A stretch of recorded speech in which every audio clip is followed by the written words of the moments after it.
Rachel, it was a really interesting announcement, and it comes off the back of a couple of interesting developments. The Scott Trust that owns the Guardian have recently apologised for its links with the slave trade, has said it's going to pay some reparations. We've had the Trevelyan family, Laura Trevelyan, a former BBC journalist, has gone back to the Caribbean, apologised, given money. What do you think about the royal family doing this now?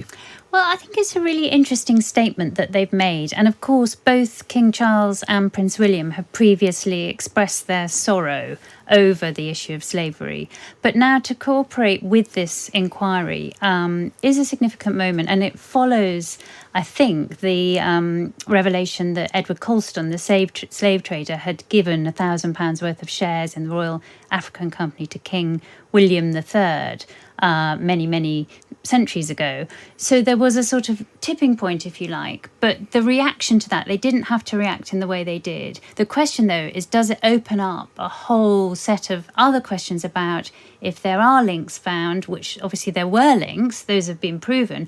What happens? Are you just going to say sorry? Are you going to give some money? What actually happens as a result of this? So far, they've been quite careful. They've used the word sorrow rather than actually apologising, saying sorry, because that's seen as if you actually apologise, you need to make some reparation for that too.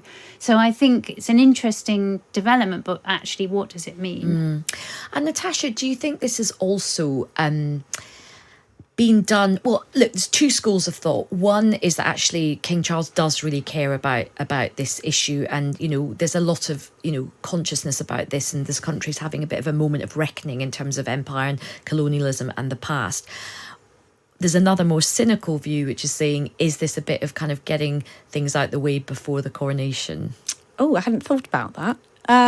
Maybe, but I think personally my sort of cynical view of this is that I think, and whether you think it's cynical or not, Charles knows that he's losing support and the monarchy is losing support in Commonwealth countries, right? So for me, it's natural for him to look at what he can do to shore up that support and to prove that he is listening. And we saw, with Kate and Will's recent tours, some of them didn't go down so well.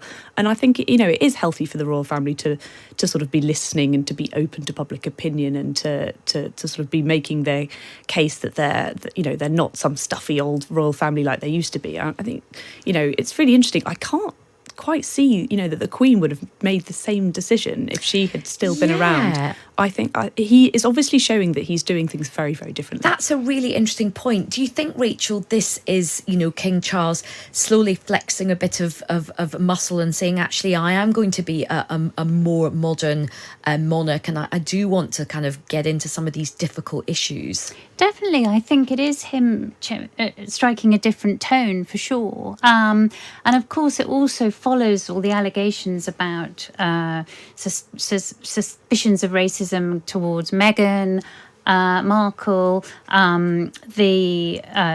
the lady in waiting who said, "Where are you really from?" Lady Hussey.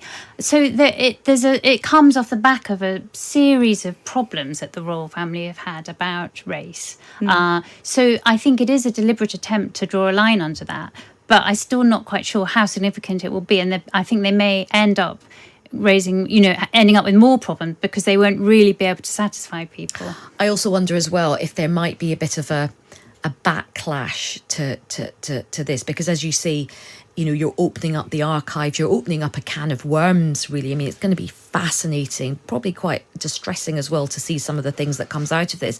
And where does that take us, as you see, because all of this is part of the ongoing culture war as well, isn't it, in terms of how we look back at empire and Britain's time in terms of, ruling the world and all the colonies. It is going to be interesting. I wonder if at some point there might even be a bit of a backlash to Charles doing this, Natasha. Yeah, and I think obviously, you look at how the royals usually do things, and they're sort of, MO is usually to just say as little as possible and to not react to stories like this. So it's really interesting for them to react to not, a story in the Guardian of all places, not the most royal of friendly of newspapers, to come up with this and say they're going to be cooperating. It's definitely showing a more proactive sort of approach to the royals that I just don't think we've seen before. But yes, is Charles going to get a backlash from this?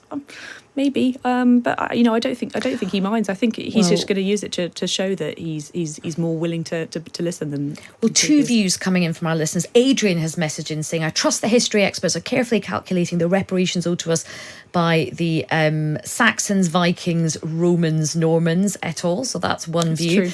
And then someone else's message saying, "Really, Aisha, moment of reckoning. Racism is rife. This is just window dressing." So two very different views there.